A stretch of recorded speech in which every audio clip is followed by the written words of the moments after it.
E aí galera, beleza? Aqui é o Alessandro, bem-vindos ao canal Paleta de Desenhos, e nesse vídeo a gente vai ver 5 dicas para melhorar o seu desenho. Isso aqui realmente pode ajudar a fazer com que o desenho de você saia na melhor versão possível. É algo que qualquer pessoa que quer ter um desenho mais profissional deveria aplicar. E fiquem ligados porque aqui eu vou explicar por que essas dicas, essas técnicas de desenho funcionam e são tão valiosas.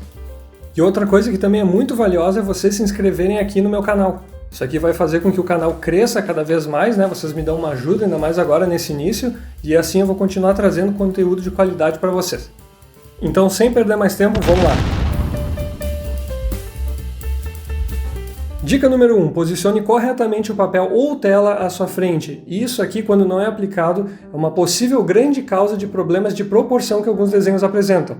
Sempre que a gente observa uma obra, a gente quer ver ela o mais direto possível, o mais de frente possível, ou seja, a nossa linha de visão ela tem que ficar perpendicular ao plano da obra, e quanto mais ao centro, melhor.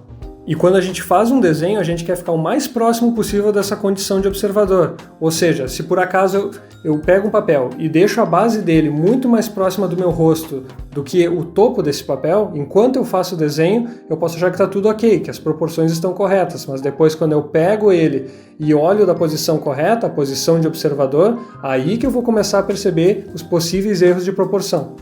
E isso tudo ocorre basicamente porque as diferentes regiões da tela ou do papel não se encontram a uma mesma distância dos nossos olhos.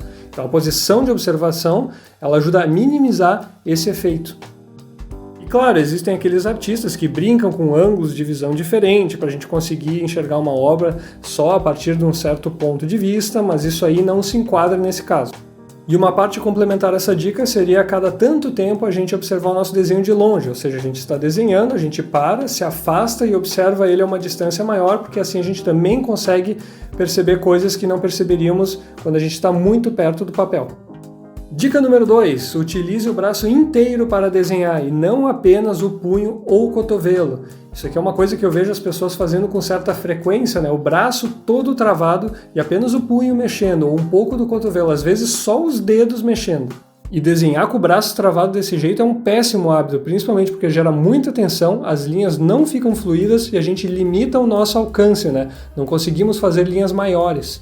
Por isso que é importante que a gente utilize a musculatura do ombro para desenhar, ela que permite a gente mover o braço inteiro. Esses músculos são maiores, eles dão mais coordenação motora para nós e deixam os traços muito mais fluidos, dão maior alcance e geram menos tensão. E a gente não vai utilizar essa técnica apenas para fazer linhas grandes, ela serve para tudo e também para qualquer estágio do desenho, seja um esboço inicial, uma line art mais no final, para colocar uma cor e etc.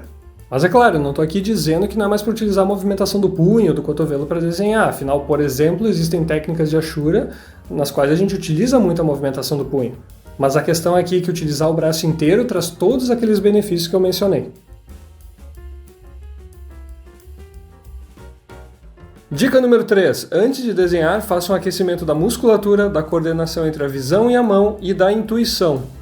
Então, o que eu quero dizer quando eu separo o aquecimento dessas 3 formas diferentes? Aquecer a musculatura é aquilo que todo mundo praticamente já conhece, é soltar mais o músculo, deixar ele mais preparado para fazer os movimentos necessários para desenhar.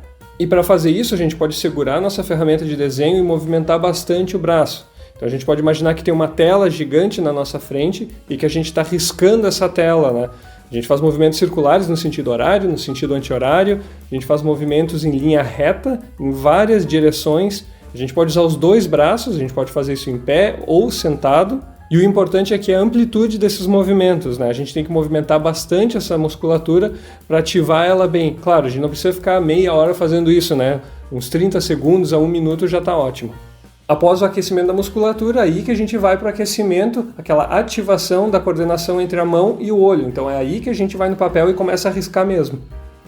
E o objetivo aqui é aumentar essa precisão nos nossos movimentos no papel, Então a gente vai fazer riscos de formas diferentes, A gente pode fazer formas geométricas como círculos, triângulos, deixar o braço bem solto para desenhar, usar a musculatura do ombro bastante, como eu mencionei na dica anterior. Outra parte boa desse aquecimento é desenhar 2 pontos distantes no papel e tentar desenhar uma linha reta entre eles, E fazer isso em várias direções diferentes. Isso aqui vai ajudar muito nessa questão de ativação de coordenação entre visão e mão. E agora o aquecimento da nossa intuição, O que eu quero dizer com isso? É basicamente a gente começar a desenhar para ir ativando aquelas memórias, né, de estudos que a gente fez, para ir deixando o traço mais solto, mais fluido, sem que a gente tenha que ficar pensando muito durante o desenho. Então, como que a gente faz isso? A gente pode reproduzir alguns estudos, a gente pode começar a fazer esboços do possível desenho que a gente vai fazer hoje e por aí vai. Isso aqui nos ajuda a eliminar aqueles erros iniciais que a gente comete quando a gente recém começa a desenhar. A gente observa isso muito em pessoas que fazem desenho de gesto, né? Que é a figura humana em posições diferentes. Se a gente faz uma série de 10 desenhos, a gente normalmente vê que os 2, 3 primeiros não são tão bons quanto os outros. E por isso que é sempre bom a gente dar uma boa aquecida geral, né, em todos esses pontos antes da gente fazer um desenho que a gente queira realmente trabalhar bem em cima dele. Agora ainda faltam mais 2 dicas, e essas aqui são as que eu menos ouço as pessoas falarem e fazem uma diferença gigantesca no desenho. Assim como vocês deixarem o like aí, faz uma diferença gigantesca no meu canal e vai me dar uma baita de uma força.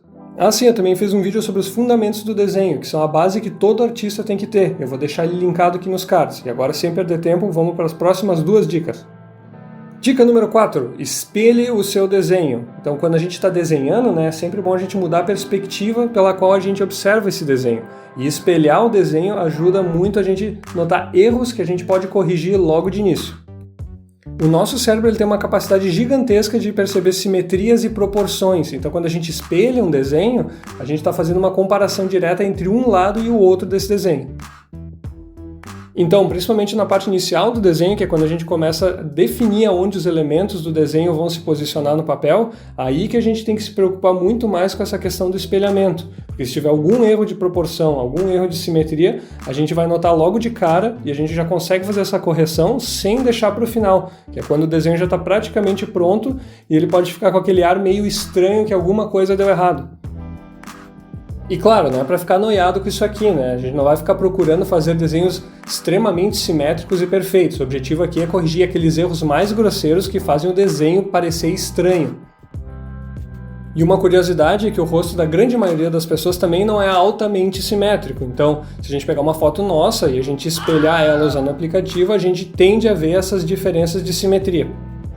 E agora a dica número 5, desligue sua visão do papel ou da tela a cada certo período de tempo.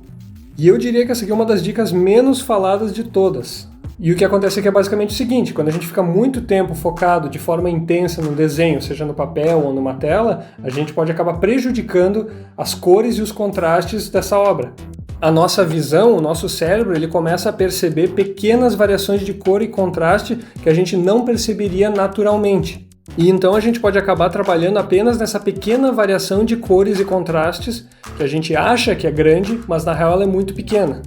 Por exemplo, se eu faço um desenho e ao final dele eu estou enxergando ele dessa forma, e após isso eu saio para dar uma volta de 1 ou 2 horas, ou vou dormir e vejo de novo o desenho no dia seguinte, eu posso ver ele dessa outra forma, com menos contrastes, com menos variação de cor.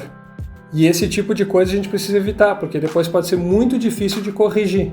Principalmente se a gente não estiver trabalhando com um software, com uma pintura digital, por exemplo.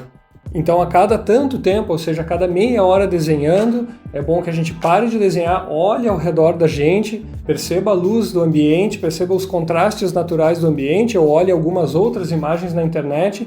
O importante é se desligar por um tempo, uns 2, 3 minutos, depois voltar para a obra. E uma parte complementar a essa dica seria logo no início da aplicação de cores ou dos valores do desenho, já determinar em uma área do desenho os valores mais escuros ou as cores mais escuras e em outra área os valores e cores mais claros. Porque dessa forma a gente consegue dar uma pista para o nosso cérebro, para a nossa visão, a entender em qual alcance de contraste ele vai ter que trabalhar ao longo de toda a obra. Mas o ideal é sempre a cada tanto tempo a gente realmente se desligar do nosso desenho e olhar para alguma outra coisa para dar uma descansada na visão. Espero aqui que vocês tenham gostado dessas dicas, que tenham aprendido algo novo ou até entendido melhor. E se nunca colocarem em prática, coloquem em prática que isso aqui vai melhorar bastante o desenho de vocês. E agora eu vou pedir aí para que quem gostou dos vídeos, deixa um like, se inscreve no canal, que é assim que eu vou saber que eu tenho que continuar trazendo esses vídeos aí para vocês, cada vez com mais qualidade. E também se puder deixar um comentário aí, um feedback do que achou, se tem outras dicas ou se tem alguma coisa que quer que eu explique melhor, é só deixar aí nos comentários. Valeu pela atenção e para esse vídeo é isso aí!